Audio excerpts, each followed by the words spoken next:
Welcome to episode 4 of the Unique Dater, featuring the unique viewpoint of a divorced, child-free by choice female in her mid-30s talking about dating, love, and relationships.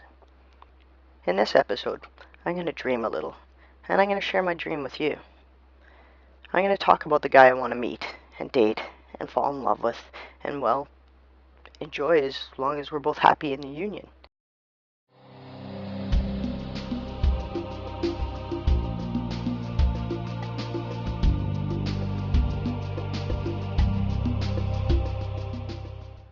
I can see him, Truthfully, I'm not really even sure what he looks like. What color of skin or hair or eyes he has, what build or body type he has, anything about him physically. What I see is what makes this guy unique amongst all the other guys around. There's lots that makes him unique, actually, and that's why it's probably going to take me a while to find him and recognize him, to discern him from the rest. But I've decided that's okay.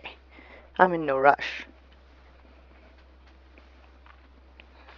One of the first things that's unique about this guy is that he has a life and passions of his own. He's single, of course, maybe divorced, maybe widowed, but definitely no steady girlfriend, no wife, and he might or might not have teenaged or adult children. He's a smart guy, too. Realized that he let some women lead him around by his dick in his younger years, and while he had some fun in the experiences, he wants something a little less dramatic. One of the things I like the most about this guy is how he views himself.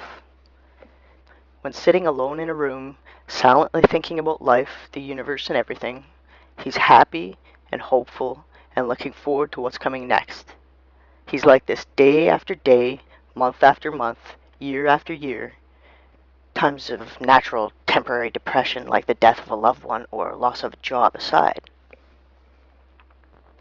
Beyond that first thing, there's lots of things that are important to me, so I've made a list and thought I'd talk about them here.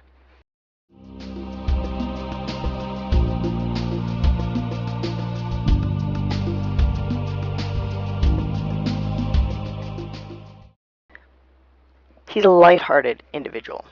He's playful, curious, and witty. If one had an aura, his would be bright and clear with defined, but not hard, edges. He's confident, but not arrogant. He tells me about his life and actions, but not in a way that appears that he's trying to win my approval or admiration as he puffs up or shows off for me. He does what he does with passion, learning excitedly as he goes, doing the best he can, and keeping respect of himself a priority.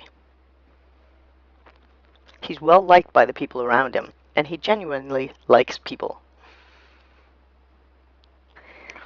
He thinks highly of other people, and he respects himself.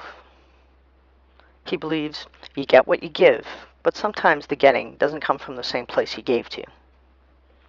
He leads by example, and influences others with light, friendly wit.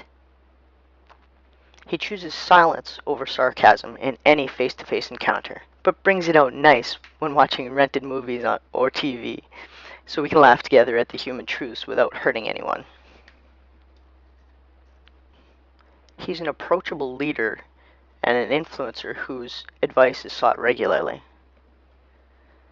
His opinion is respected even by those who disagree with him, simply because of how he allows for other positions while still confidently backing his own. He seeks input from people important to the decision being made and then takes action as a leader. He admits mistakes if they happen, but he doesn't second guess whether this was the right decision once he moves forward with it. The time for deliberation is before the decision is made, not after, and is very good at helping others reduce their own anxieties in that way, learning better how to plan early and then let go at the right time.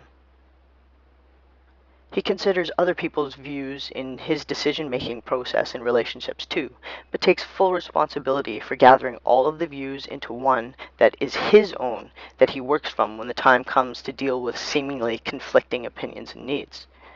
No bringing in other people's opinions to confuse a debate or argument that needs resolution.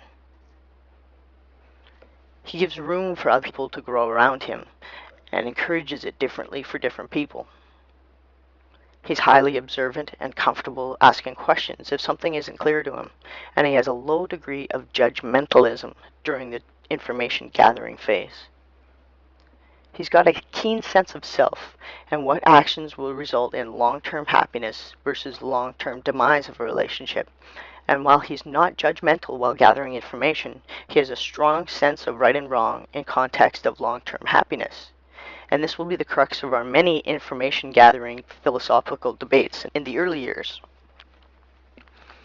We'll both agree that long-term happiness means short-term challenge while we figure out our healthy boundary patterns together. He doesn't actively allow people to undermine his authority where he does indeed have authority. He catches things early, takes corrective action in a positive way before it blooms and needs harsher corrective action. When there's fights, he fights fair. He's interested in reaching a resolution that feels good for all involved, even if that means long discussions for a little while.